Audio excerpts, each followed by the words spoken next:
Mr. Speaker, sir, I begin by declaring that I work in a global investment firm with investments in defense-related companies. In the opening chapter of the Chinese novel Romance of the Three Kingdoms, we find a line that carries through the ages. 天下大事，分久必合，合久必分. Great powers come together after a period of fracture and divide after a period of unity. History bears out this pattern. Empires rise and fall. Regions fracture, only to converge again under new banners. The map of the world is never still. It is like the tide, advancing, retreating, flowing. For small, open nations like ours, the world today is not only uncertain, it is like a gathering storm at an inflection point where all certainties collapse into turbulence. The assumptions that once held steady, open trade, safe sea lanes, shared global norms can no longer be taken for granted. Supertankers and fleets of all sizes are shifting course, switching lanes, and creating waves. For a small vessel like Singapore, the challenge is not to command the seas. It is to chart a careful passage through them. This inflection point is not only geopolitical, it is economic and technological. The British Empire was powered by coal. America's rise was fueled by oil. Now, the next era will be built on electrification, from renewable grids to new storage systems. The demand for coal has leveled off. Oil may be nearing its peak. Electrification is still in its early stages, but will rise sharply in the years ahead. Demand will shift, and the nations that adapt will lead. As Ray Dalio warns, we are entering a period of multi-dimensional conflict, spanning economics, technology, and geopolitics. He notes that the US relative position has declined, while China's rise has been remarkable. If unmanaged, this could harden into greater confrontation. Singapore cannot sit back. We must prepare. And preparation begins with recognizing this fundamental truth. Singapore's security rests on two pillars, defense and diplomacy. One without the other leaves us vulnerable. Defense gives credibility to diplomacy. Diplomacy ensures defense is well positioned. Together, they form the twin pillars of our survival. I thank President Tharman for his clear articulation of the challenges ahead. His words remind us this is not business as usual. I speak today not only as the chair of the Defense and Foreign Affairs GPC, but also as the MP of Yio Chu Kang. From one vantage point, I see the shifting sands of geopolitics. From another, I hear the everyday anxieties of Singaporean families about jobs, about costs, about our children's future. These are not separate conversations. They are one and the same story. Mr. Speaker, sir, Southeast Asia, once seen as an oasis of stability, is more fragile than we like to admit. Border disputes simmer. Political transitions in our neighbours bring forth opportunity and uncertainty. Globally, wars in Europe and the Middle East shake supply chains and energy security. Great power rivalry between the US and China sharpens by the day. Even in advanced democracies, societies fracture not with bombs or tanks, but with inequality, disinformation, and digital disruption. If foreign policy begins at home, then the lesson is clear. When nations grow divided inside, they stumble abroad, and when they stumble, the shockwaves ripple across the world. For Singapore, whose survival depends on stability abroad and cohesion at home, the stakes could not be higher. First, Mr. Speaker, sir, MINDEF's commitment to deepen ties with partners is vital. Strengthening ties with existing allies is good, but we must avoid overdependence.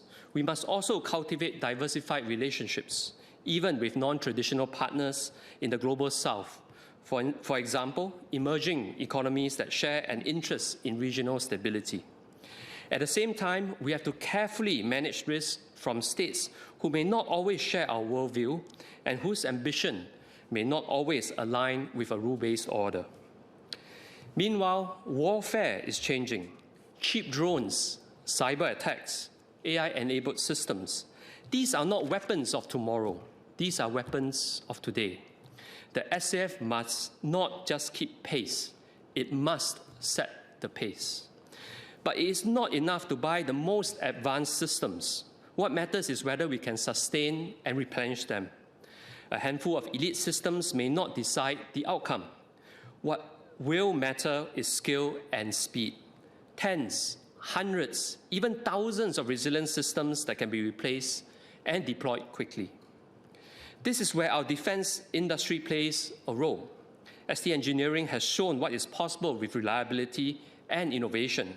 We must build on that and encourage more to innovate for the next generation. National service is evolving. We are redesigning vocations, harnessing civilian expertise. That is good, but we must also retain high-value technical talent rather than lose them once trained. Total defense volunteerism is expanding, but participation alone is not enough. We must measure outcomes in terms of readiness and trust, not just headcount. Let us be ambitious. Our defense industry can provide high-value jobs, strengthen technological sovereignty, and be a source of national pride. But ambition must remain sustainable. At around 3% of GDP, our defense budget is prudent. The challenge is to sustain strength while keeping it affordable. Second, Mr. Speaker, sir, our foreign policy must adapt just as quickly. We do not choose sides. We choose principles. We stay open, we stay credible, we stay constructive. Principles are like a compass to set our long-term direction. Deepening ties with both the US and China demands careful, calibrated messaging.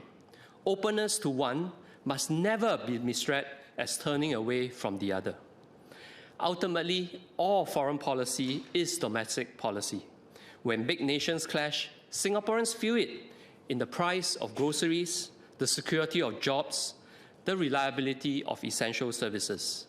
Our external relationships are directly tied to stability at home. ASEAN remains our cornerstone, but consensus paralysis is real. Beyond trade and digital frameworks, we must explore institutional innovations that enable action. Maybe not qualified majority voting in select domains, so ASEAN is not paralyzed by gridlock. As MFA expands its mission in Africa and Latin America, the intent is right, but we must ensure that resources are not overstretched. Missions should deliver trade, partnerships, and strategic footholds, not just symbolic presence. Most importantly, diplomacy is about people, personal relationships, cultural understanding, the ability to pick up the phone, call a counterpart, and have trust built over years. That is invaluable. In our own region, many of the old leaders have passed on. We must invest in the new generation of connections. We must have people who can sit at tables, share meals, and build trust beyond formalities. Foreign policy is a long game. It requires credibility backed by defense, curiosity about the world, and resilience at home. Mr. Speaker, sir, security is not only about the nation, it is also about the resilience of our communities in Singapore. In my constituency, Yio Chu Kang, I see how strong communities make strong nations. Dementia-friendly walkways, food rescue programs. These may seem small compared to geopolitics, but they are not. They build trust, they build solidarity, and solidarity is a true bedrock of resilience. Here I must commend MOH on Healthier SG and Age Well SG. As Vice Chair of the Health GPC, I've seen firsthand how these initiatives are not just policies on paper, but create real impact on the ground. Preventive health, functional screenings, community fitness programs, and mental health outreach are transforming the way Singaporeans think about health. They bring care into the neighborhood where people live, know each other, and can support one another. This is where resilience takes root, in the neighbor who checks in the resident who volunteers. Yet we must also address challenges to jobs and social mobility, rising costs, low birth rates, and an aging population test our resilience. Still, most Singaporeans believe hard work can improve their circumstances.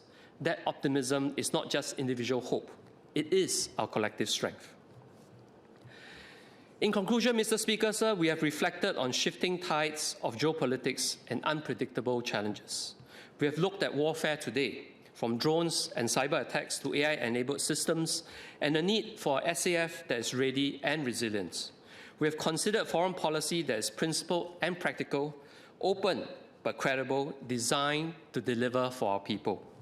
We have seen how resilient communities rooted in solidarity form the foundation of national strength. Through it all, defense, diplomacy, and community must be sustainable, guided by careful planning and prudent stewardship. Singapore is like a small vessel sailing in waters where giants move. Supertankers shift course, sometimes collide. If we drift without care, we risk being capsized. There are strategic dangers if great powers disengage, and economic dangers if rivalries fracture supply chains. Survival is never passive. To endure, we must see risks early, seize opportunities fast, and equip our ship with radar, engines, reserves, and most importantly, a disciplined and united crew. Foreign policy is also personal. Recently, a Yio Chu Kang family came to see me at my MPS. A member had faced a serious road incident abroad, delays in medical care, challenges with local authorities. MFA and our High Commission stepped in. Guidance, support, and access were provided. The family returned safely. I met them recently during my community walkabouts. They shared with me that they were very thankful for the consular support. This is what foreign policy really means: the safety of citizens, the security of families, the assurance that Singapore will stand by her people. Because foreign policy is not only grand strategy, it's the price of groceries, the security of jobs, the reliability of services, the assurance that when you're in trouble abroad, your country will not leave you behind. So when history looks back in 2035, 2050, or 2065 when we celebrate SG 100, let it record that we did not shrink from the challenge. We rose above it. We secured our sovereignty, held fast to our unity, and built resilience across generations. This is our moment to ride out the storm. We must move with confidence, clarity, and courage together. Mr. Speaker, sir, let us rise not as individuals, not as separate communities, but as one Singapore. Let us surpass, secure, united, resilient, and ensure Singapore's safe passage through turbulent waters today and for generations to come. And let us do so with a we first spirit. Put our people, our families, our nation at the heart of every step. When we act with purpose, stand together, and refuse to be passive, there is nothing we cannot achieve. And let us remember, even a small state like ours has agency if we are careful and united. Our credibility rests on three things: our economic success, our ability to deter threats, and our consistent, confident diplomacy. In a world of shifting tides, Singapore must always strive to be useful, but never made use of. Finally, let me acknowledge the men and women who made our defense and diplomacy possible. Our soldiers, NS men, diplomats, and public officers who carry the weight of safeguarding Singapore every day. We honor their service. I support the motion. Thank you.